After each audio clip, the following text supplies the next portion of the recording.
settlement company, The Watcher, John Doe's 1 through 10, which I'm guessing are the suspects that they had, because it really, I read through fucking court documents today. Wow. Yeah, I did. How do you, okay, wait. How do I do this shit? I'm amazing. No. I don't care about you. How do you file a lawsuit against somebody who you don't even know who it is? I don't fucking know. I think in the anticipation of finding out who the Watcher was. Gotcha. Kind of thing. Okay. You know what I'm saying? Yeah. And ABC Corporation 1 through 10. It said fictitious. I'm not an actual paralegal. I just pretend to be. So I'm not exactly entirely sure like what that means. Are you saying you're not a paralegal, but you play one on TV? Yes. Okay. The Broaddus family filed the suit under the accusation that not only the previous owners, but the insurance company and the escrow company for fraudulent, avaricious, intentional, and negligent concealment and misrepresentation of material facts regarding the, quote, single-family dream home they were purchasing. Damn. Yes. It was eight or 9 counts. Whoa. Yeah. There's a lot of pages. Jeez. Yeah. In the court documents, page 3, bullet point 2, under facts common to all counts, it is revealed that John and Andrea Woods, the previous owners, received a, quote, disturbing letter from the Watcher on/around the 26th of May, 2014. Closing was listed on Zillow as June 6th. In the letter, the Watcher claimed possession/ownership of the home. They, the Watcher, also made mention of the new family moving into the home. The Woods refuted this as malicious and said that they disregarded and threw the letter away. Of course. Yes. Anything they can do to conceal the evidence that something's going on in that house, especially when they have a sale pending. Yes. One neighbor did receive a letter. It was weird. One detective actually said that all the neighbors were kind of fucking weird. And I was like, yeah, that fucking checks out. Did Mitch and Mo actually exist? I'll get to that. Okay. Let me rephrase that. I'll gloss over that. Okay. Fair enough.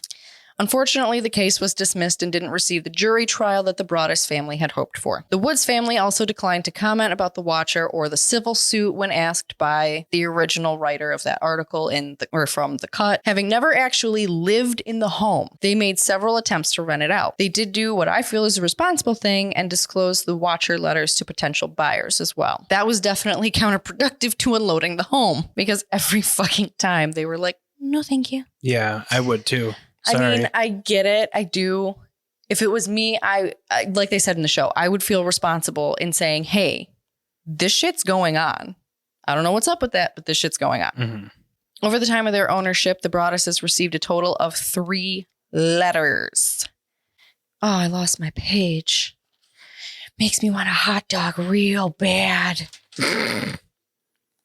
Oh my gosh, she's in that show too. Yeah, I know. The whole time I was waiting for her to be like, you look like the 4th of July. I'm taking the dog, dumbass. Oh. Or for her to just round a corner and be like, hey, Finchy. I'm sorry.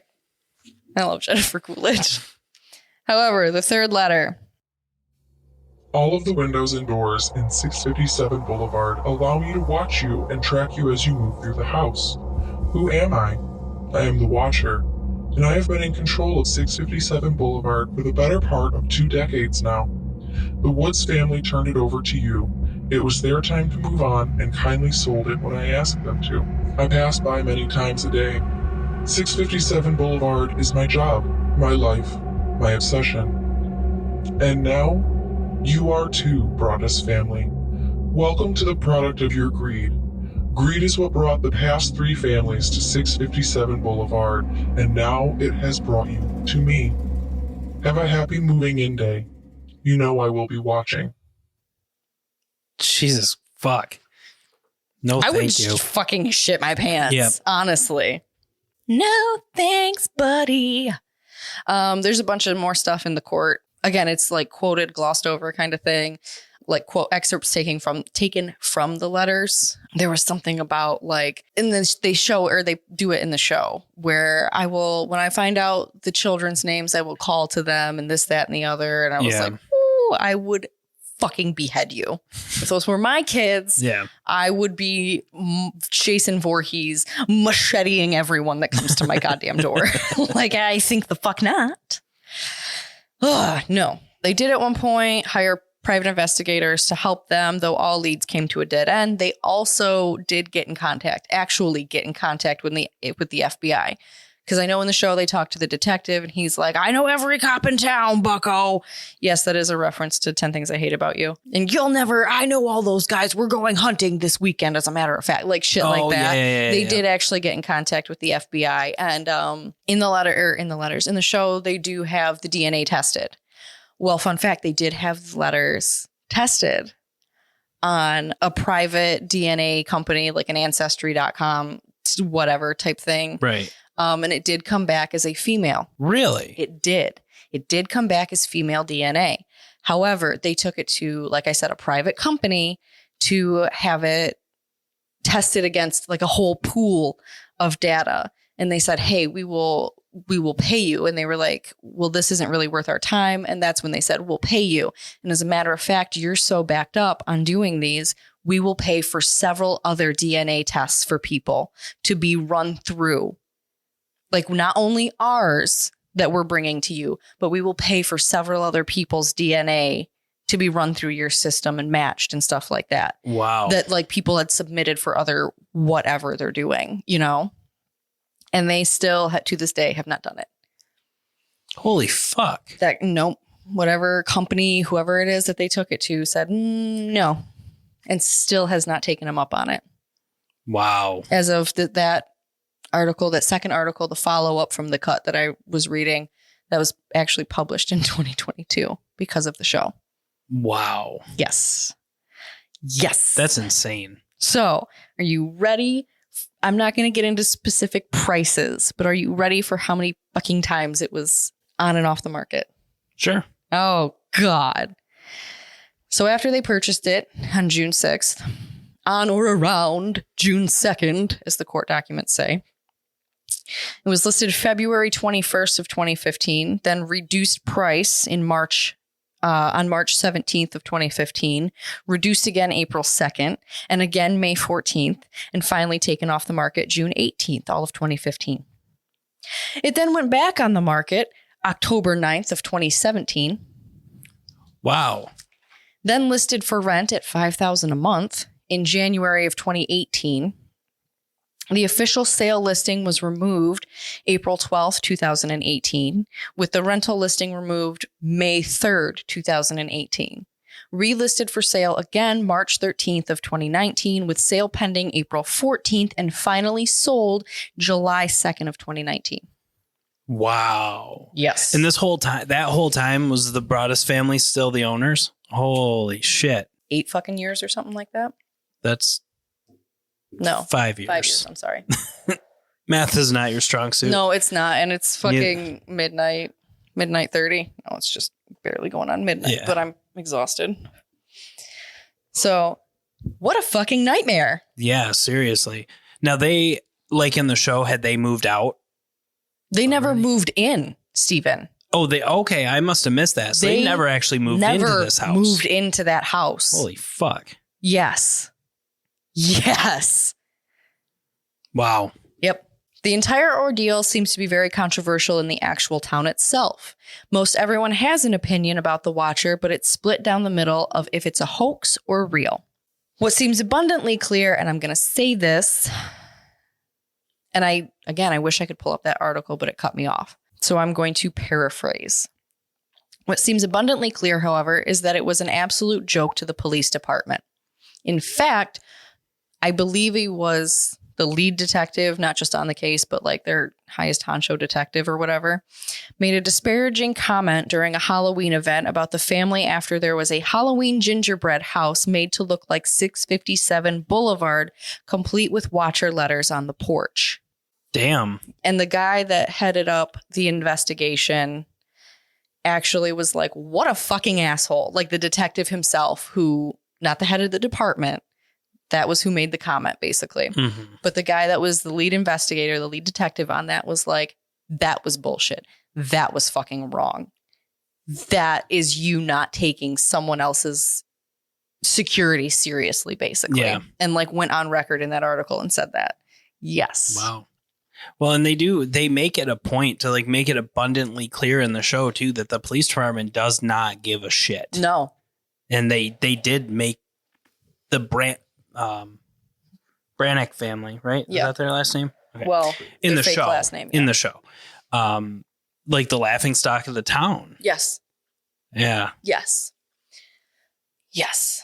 Wow. Now, as far as Mitch and Mo, there was a letter received, I believe it was to the police department. Basically, okay, so the FBI guy said this is definitely based on handwriting analysis and verbiage and stuff like that. The letter ode to the house kind of thing did actually happen.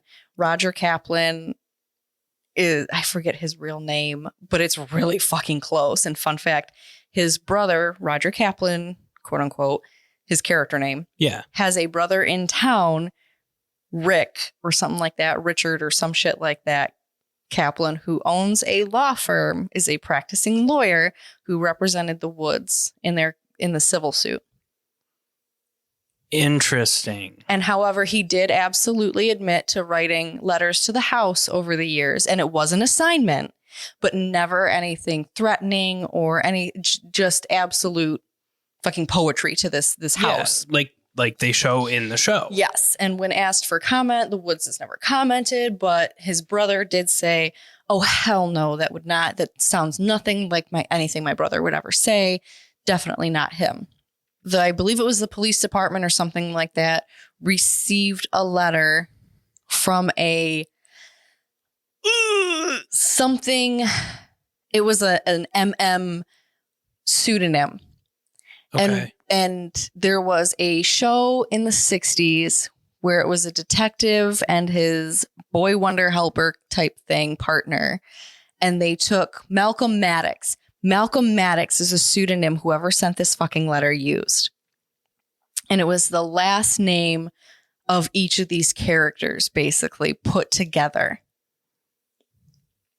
Yes. Wait. So someone sent a letter about the Watcher type thing in very similar fashion of what the Watcher would say to like the police department. And they used the pseudonym Malcolm Maddox or Minix or something like that.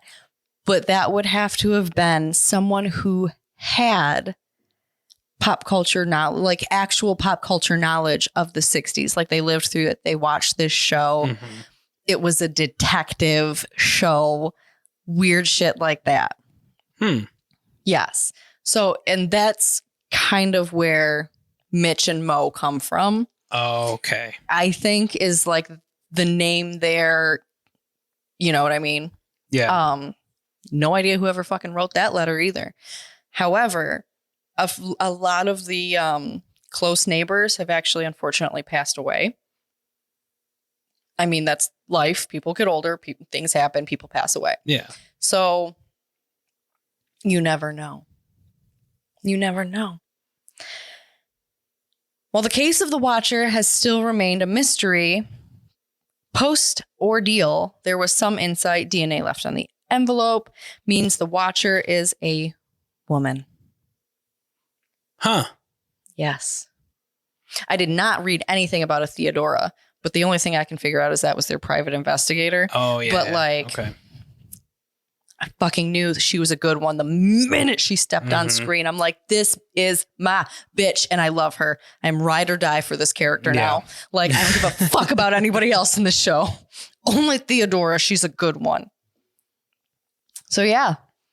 And that's the story of the Watcher. That is the true story, abridged slightly, of the Watcher. So they did stick to it pretty close. They did. Timeline, not entirely. Did they move into the house? Yes. Yes. And yes, Derek did write some angry ass letters to his neighbors accusing them of stuff. And I did apologize. But like, here's what I said, like, while actually watching the show. Do you not understand? Like, this man's life is spiraling out of fucking